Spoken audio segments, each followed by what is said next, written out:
Hello, everyone, and welcome to this Wakelet Community Week session. This is going to be a great one today. This is all about creating a legendary library. And to be honest, I have two legendary librarians and two Wakelet legends that are going to be talking you through how you can get the most out of Wakelet in your library. Before we kick off, though, I just want to share a few things. First of all, your certificates will be in the description at the end of this, or towards the end of the session. So towards the end, go ahead and fill out your details and you'll be able to get your certificate sent through to you directly. And of course, this session is all about you as well as Wakelet. So what we want you to do is share your ideas, your thoughts, and whatever you like about what Christina and Deb are sharing, share it all in the chat, and of course, share it on social during and afterwards as well. But make sure you use the hashtag Wakelet Community Week to be entered into our competition. Remember, there's some swag up for grabs, there's some tech packs, including iPads, and there's also that trip to ISTE 2023 as well. So let's get into it. I'd like to invite Christina and the amazing Deb to come here and talk about creating legendary libraries here. There we go. Hey, everybody. Hey. Amazing. Awesome. Everyone is so excited for this one in the chat. And I think you guys are the stars of the show. Should we say action? Action. Let's go. Action. Thanks, James. So, good morning, everybody. Sorry for the technical delays, did not cooperate. So we switched over to Christina's. We'll start with introductions if you want to scroll down to our little columns. You got it. We love columns. Okay. So I am Deb Zeman. I'm a library and information technology educator in North Texas. That's my little QR code if you want to scan it. I've been on Wakelet, I guess, what is it? Almost 4 years now? I've lost track. But I use it all the time. You can find me on Instagram and Twitter and Wakelet with the @DebZemanLMS. And Christina? So I'm Christina Holzweiss, and you can find me everywhere at Librarian, LIEBERRIAN, because that's what kids say anyway. So you can find me on Instagram, a little bit of TikTok, Wakelet, Twitter, even my email, Librarian. So what we're going to do today is we've got a lot to show you, so we may go pretty quick. The link should be shared in the chat, but we can share it again. We're going to go over some things that we use in the library, and if you want to scroll to the top, everything got messed up. Where did it all go? Go back down. There. Okay. Well, it's supposed to say educator resources. Don't know what happened to it. So this is one thing I'm going to start with. Sometimes we are the only instructional or digital learning specialists on campus. I know my campus only get one maybe every 3 weeks. So we become the go-tos for information about all different kinds of ed tech. So I threw this together, and that's what I love about the columns view. I can throw in all different tutorials, but as you can see over to the left or the right under math and science, with Wakelet, you get to do the collections within the collections, which I absolutely love. So you can just click over, and there's some resources that I've been curating for the science teachers. And again, that's what that W extension is awesome for when creating collections. So this is just some stuff that I give to all the teachers at the beginning of the year, but then I'll also post things out in our learning management system and through email just to share with them. So that's just one example I use for educator resources. And then the other one, you don't have to open that one up, but that's just a lesson plan that I had originally done in another ed tech tool. But once I started using Wakelet as the information specialist, I'm able to curate all the resources that the kids need that are reliable. And now they have the platform to go to where they can find everything. This is just the resources. The actual lesson is in a completely different collection, and this would be linked in the collection. So those are just two examples of how I support my educators. Awesome. I'm going to X some of these out. Yeah, just in case we slow down. Because it's going to be information overload. So I'm doing a little similar. I'm using multimedia pathfinders and hot lists, and what I'll do is instead of putting a Wakelet in a Wakelet like Deb's doing, which is brilliant, I'll create a space. So the space is called subject areas, and I'll have different Wakelets in that space. So you have a choice. You can go Wakelets in Wakelets, or you can create a whole new space and share that whole space out with separate Wakelets. Right. Two ways to do the same exact things. Mhm. So, so that's something similar that I do as Deb. All right, Right. Deb, what's your next one? Scroll down. All right. Oh, speaking of Wakelets inside of Wakelets, this is actually a space. If you want to click on that, I partnered up with an English 4 teacher a couple of years ago, and he was teaching British literature, but using graphic novels. So I created the space, and I gave him all kinds of background for graphic novels, and then all the different graphic novels they were using, I curate all the resources. So there's that space with a collection, with another collection, with another collection, which is fantastic with spaces. So that was another one I forgot to chat about. It's what I love about it. It's all how you organize. Do you work in folders and folders and folders? Do you work in a folder in a filing cabinet? Just think of how you organize, and then just transfer that to Wakelet, because there are so many ways of doing that and curating and sharing. Right. And I even like that you can grab the HTML link and put that in a website instead of just a link. You can have this Wakelet come up right on your website. So easy to drag and drop that in there. It looks fantastic. And embedding it in all different learning platforms. I can either embed or I post the link. We use Canvas, but then Google Classroom. I've used it in Schoology. You could use it in Teams, everything. Okay, then you can scroll a little more. Yep. Now, of course, being the librarian that I am, if you click on this, I had an English teacher come to me and said, okay, I really want these kids to get some books. So again, using the columns feature, anything that I had gotten new, I think it was like 60 books. I went in, categorized them by genre, because my library is genreified, which means it's set up like a bookstore.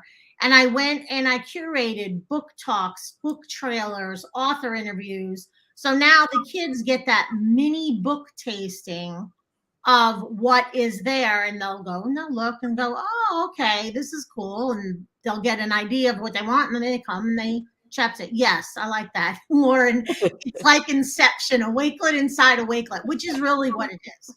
So that's just one thing I use for recommending book recommendations. And then the other collection that I had under there was for National Poetry Month. And what I ended up doing is adding a whole other collection in my library, genre, for novels and verse.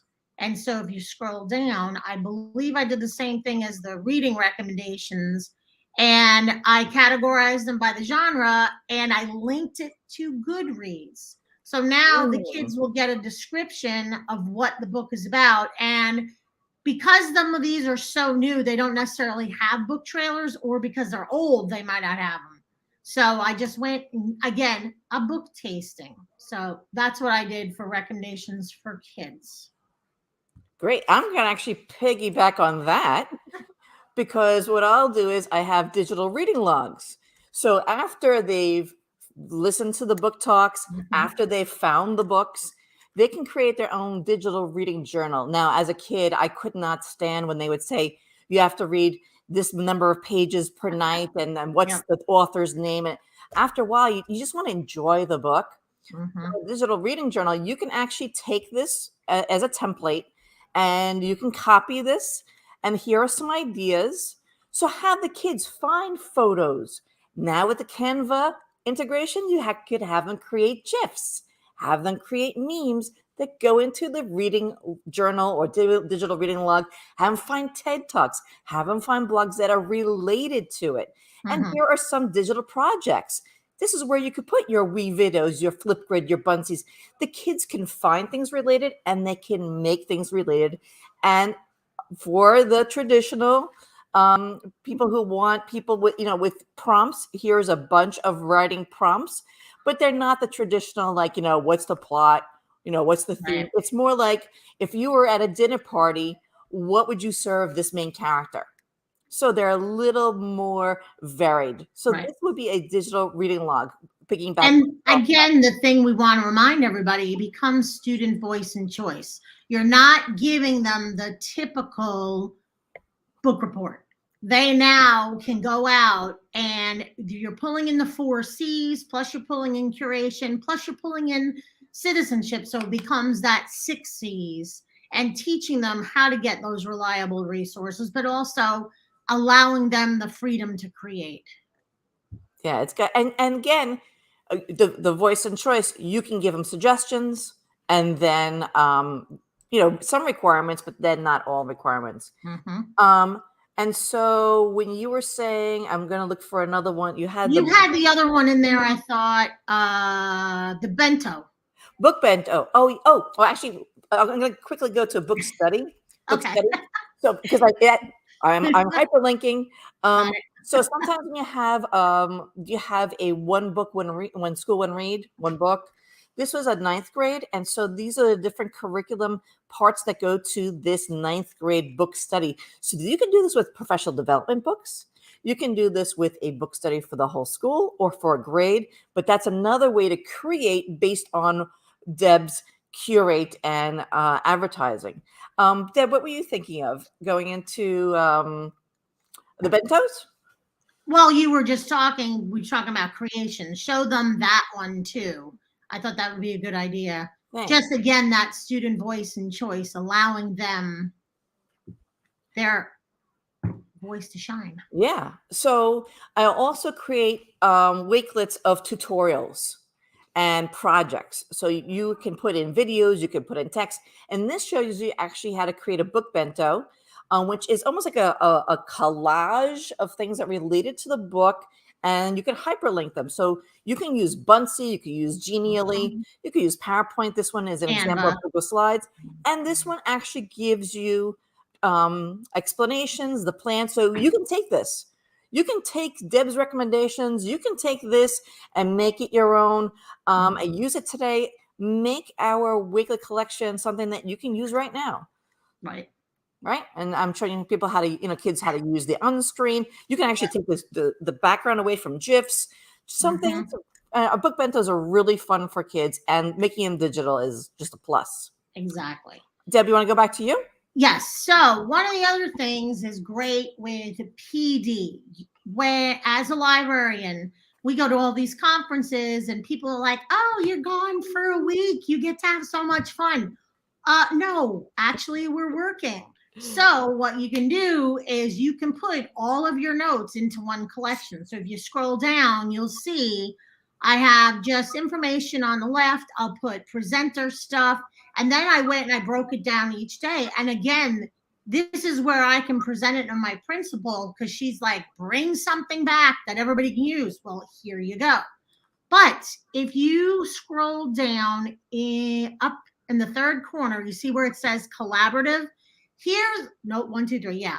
Under April 22nd, right there. Here's where it explodes. I just had it as myself, but one of my besties, Karina, also known as Q the Librarian, she went and shared it out to everybody. And I think there's probably 50 librarians in here that went and contributed. So I couldn't make it to session A, B, and C, so they went and threw it all in there. And they took their notes. And again, so you're going to have more collections within collections, that inception thing. But again, it's all right there at your fingertips. You do the slides, you can do the canvas. I take notes, and I have all the resources that I get. Oh, they shared their Twitter. Boom, you can go out, find the Twitter, copy the link, and put it under presenters. If you toggle back to the first one, the first tab, you'll see, okay, well, there's Heather's information. Oh, well, I saw so-and-so talking, and I want to go back and find their information. So you can, it's everything. Again, it's that one-stop shop that anything you need is right there. And these are still live. So if you go to my portfolio, you'll see all these. And one of the things I want to add in, because Christina and I have always talked about this, and she was actually a kind of a, I don't want to say victim, but it doesn't matter how many times you copy someone's collection, it all goes back to the original collaborator. That is key, especially being librarians. We're all about, copyrights and permissions. So it says it's created by me, but then there's some collections that I have with my newsletters, which we'll get to. I have copied and over, and you'll see copied from, and all the credit goes back to the first one I made. So when Christina shares her templates for stuff, you'll see it was created by her. You can make a copy and it's still going to give her credit back. Good point. Good point, Deb. Collaboration. Yes, Great crowdsourcing point. librarians are the best. Yes. Great point. So I've got one of a collaboration, and actually I'm going to go down here to, where is this one? Oh my gosh, I have so much in here. Our Egg Camp Cardigan Camp. Where is that link? I think you put it underneath the collaborative conference notes, under the TLA. Oh, I put it in your column. No, that's okay. So Egg Camp Cardigan Camp is the largest virtual 24-hour international egg camp for librarians, by librarians. And so every presenter, well, actually facilitator for the egg camp, creates a, this is something else here. I'll put something else. I'll change this later.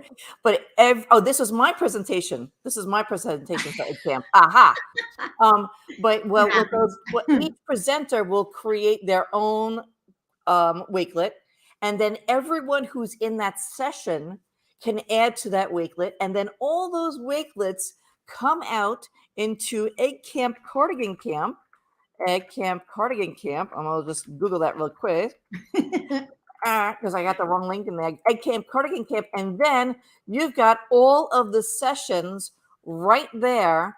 Everyone's work and what happened there. Okay. So again, it's the presenters do it, and then the people in it. So great for egg camps. Just for egg camps. And the thing that's great is these are always live. I can go back to my TLA notes and be like, oh, I forgot to add this presentation and this presenters thing. So you're going to see that real time happening. And that's what's nice too about real time collaboration, especially with the kids. When you're doing back channels with them, you can see everybody that's in there and who's participating and who's adding. So what else were we on?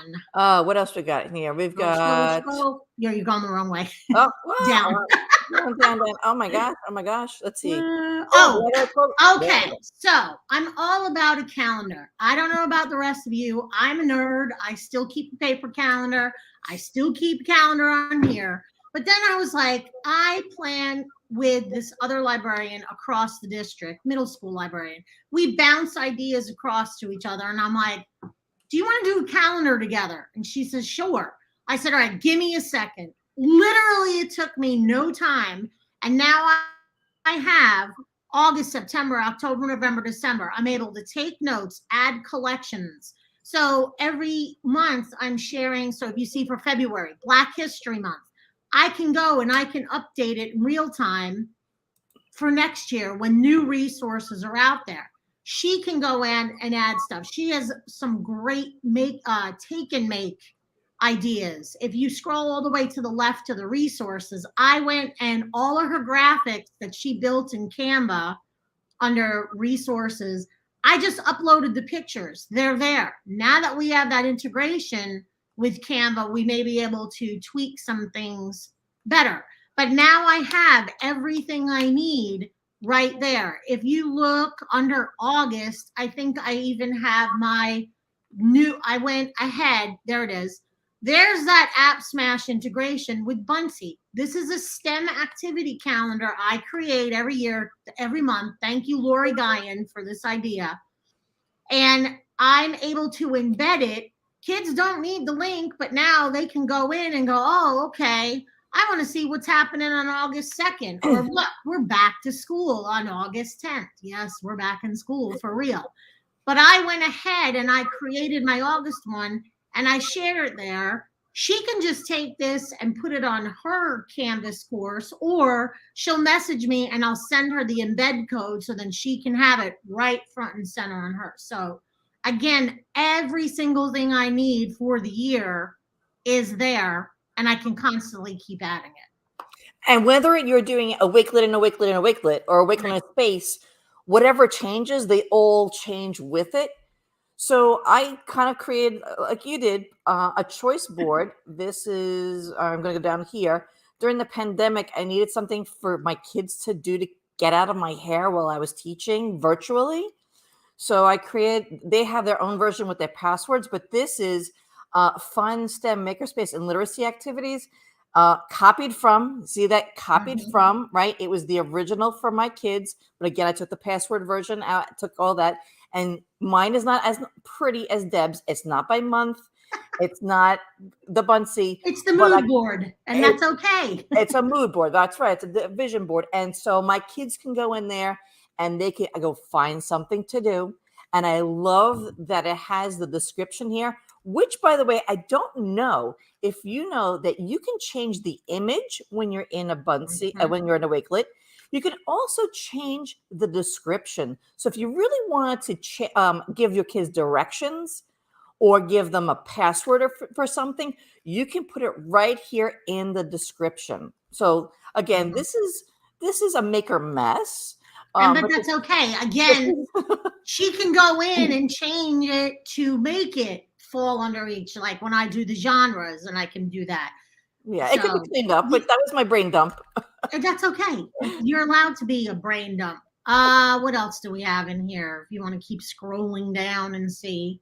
Oh, Twitter curation, greatest thing. I've been using this since day one. So as you all know, everybody has that fear of missing out.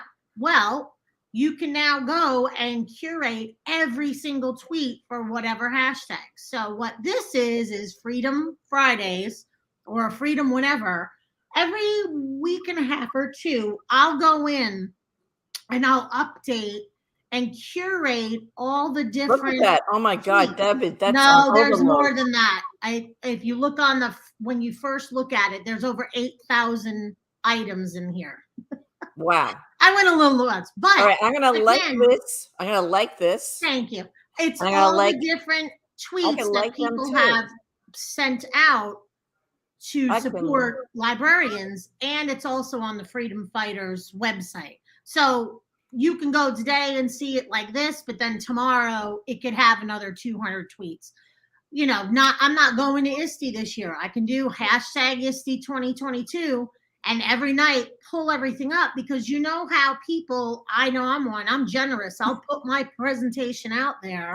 You haven't had a chance to, I haven't had a chance to see other people's. I can now pull the tweets and the links are there. And the thing that's great is I have, Twitter curations from 3 years ago that you still can go back and you can still go and find that. It's not like the tweet, unless the tweet was deleted, it's still out there 3 years ago. You don't have to go to an advanced search. The only thing is with this is you can only get up to 2 weeks back in time. But again, it's that fear of missing out. You can curate everything. So I also included, I think, the TCA one might be there. I don't know. TLA tweets. You don't have to open that. It's really big. Awesome. So yeah, if you go on my profile, you'll see all the different ones that I've curated. So on that note, I'm going to jump back to advocacy. So here we have a collection about advocacy. And I'm going to tell you the story of this one because this is a hidden gem of Wakelet. So I was advocating for a school librarian in my school district. I was virtually in the PTA meeting and I was like, oh my God, I have nothing to give them. I have nothing to share. So at the last minute, as they were presenting, I went into Wakelet and I searched for advocacy. I searched other people's collections and I created this advocacy collection while I was waiting to speak. So using Wakelet to search is amazing. And a lot of people don't know about that. So here, and again, this is in a 2-column because I want it to be a little easier on the eyes of the PTA and our school board. This is videos of me talking to my school board here, right, Deb? So here, the search, oh my gosh, I could just put in library advocacy. Let me spell that correctly. O-C-A-C. Yeah, I'm like looking at my disco ball is a little like distracting. And as I'm in there, I see other people's work that they only if it's public. And as I go in there, I go, ooh, this looks really good. And I can actually bookmark that and put that in my Wakelet. Or I could just go through and bookmark certain ones, like a Pinterest. I can put, like I said, the whole thing or different things. And so that's what I did. Search for sources by topic. Yes, Myrna. You can search for sources by topic. You want to go to Makerspace? You want to go for green screen? You want to look for book recommendations? As long as someone has made a Wakelet collection, public. I mean, there it is. Oh, there's mine, which is there's mine. So again, you're narrowing down the internet to just what you need. Right. So the search, I love the search. I love the search. Yeah. It's crazy. Let's see. That's one I threw together. That is all the different recognition days for the state of Texas, but it's still for everybody. And I'm able to update these resources as new one comes out. So this is in a space, and you got that Wakeception, I guess you can call it, where it's collections within collections. And it's just there and anybody can use it. And I update them each month. And then again, when I click on one, I'm able to then take it and put it into my calendar under whatever month it falls. So then I'm ready for March or November, December. It's all right there. And, sometimes we're the only librarians in our, mostly the school, sometimes even the district. So even if you work cross districts, and just like Deb created the Wakelet and invited me in and I worked with her on it, work together, work smarter. I'm all about crowdsourcing. I'm all about let's work together. And so, Deb, you've got some great work here, but this is a great tool for advocacy because you can collaborate with your classroom teachers, make their lives easier, make your life easier, work with other people. Deb and I can collaborate on something, and you don't have to worry about the barriers of things are blocked or something doesn't look right. You're using Wakelet. It looks fantastic. I mean, it's got this beautiful look to it, and it takes you no time to do it. Yep. That's the key thing behind it. So we have I know we're running out of time because we started late, but we have other things in there for you to just see the different ways that we use it. I've included digital breakouts, the wakeouts that I created a couple of years ago. I've got a sample one, which is like the form. My blog is there so you can see how to use it. And then, of course, I included, my passion, student ambassador program and student portfolios and the examples from our former students on our ed tech team. Myself and Tisha Poncio, we helped create this with our kids, and it's just hands down one of the best things ever. People are always floored when they see what the kids can do. Honora's is the one that I love because she keeps updating it and uses Canva to update her headers. So she used to have it was a green. Now it's a really pretty beige, but this is definitely what kids should be doing for a college application, for a job interview. This is wonderful. Great. And even for librarians going for jobs. Yes. Yeah. My portfolio is on Wakelet. So that's really everything we have. Had to rush through because we started late. Sorry. So build your legendary library with Wakelet, and Deb and I are here to help you if you have any questions. That is amazing. Deb, Christina, thank you so much for that. That was honestly incredible. My question really is there anything that librarians don't do? because you just showed about 100 examples there. Sleep. Yes. I knew that was the answer. I knew that was it. I think just to kind of sum up the session as well, and the two of you, just to give you credit where credit's due, is this comment from Priscilla is just that you two are definitely wealth of knowledge, and it's the openness to share with everyone. And like you said, there is sharing and there is that credibility and giving credit where credit's due on those collections as well. But no, just thank you so much for sharing your ideas, your thoughts. And I don't know if you managed to see the chat. We tried to pull as many through that you could see. People are just loving it. I think many people are leaving this very inspired about what you shared. So many ideas in 30 minutes, which is absolutely incredible. So thank you so much. Awesome. Is there anything you want to kind of leave the session on? Everyone is leaving some really great comments. I'll just feed them through to you. But is there anything you want to say before we leave? Just keep doing what you're doing. Use it. Collaborate. That's the most important thing. Learn from each other. Use that. Explore. Don't be afraid to reach out to the people that are creating if you have questions about something. Just, reach out. We're here. Yeah, we need to be together. We are better together. Lots of things going on that we need to really do the best for our kids, advocate for our kids, and we need to work together. We're stronger, working together. We do, definitely. But yeah, thank you so much for sharing. Like I say, in 30 minutes, so much was crammed in there. So thank you. And what we'll do is we'll jump into the networking sessions after this, where if you want to follow up with Christina, Deb, anyone from the team, even people in the chat, we're discussing some ideas. We'll all jump into that. We're going to put a link in the description or in the chat in just a second time. But yeah, it's a great kind of speed networking moment to catch up with the speakers and ask those follow-up questions. Oh, how can I do a calendar even more? Have you got any ideas for portfolios? That sort of stuff we want to get. Absolutely. Sharing's caring after all, right? Mm-hmm. So yeah, Christina, Deb, thank you so much. Please do share your details in the chat as well so everyone can give you a follow. I'm sure they want to ask questions beyond the networking as well. But no, thank you so much, guys. Thank you, Wakelet, for honoring Thanks, everybody, librarians. for coming. Thank you, Wakelet, for honoring librarians and other educators. Thank you. No worries. Thank you so much. Thank you, Deb. Thank you, Christina. Just before we jump off as well, everyone, you can grab your certificate link in the chat for this session. I'm sure you want to share in this round, and all those ideas and thoughts and knowledge that Christina and Deb shared, get them tweeted out, share them on social, share them with your librarian teams as well. And if you want to share it on social, use the hashtag Wakelet Community Week to get involved with the competition. Remember, there's those swag packs, there's those tech packs, as well as that trip to ISTE 2023. So get involved in the competition, join us for the networking, and grab your certificate as well. That'll be in the chat. I can see it there right now. There you go. And we'll see you for the rest of the sessions today and the rest of Wakelet Community Week. Bye-bye.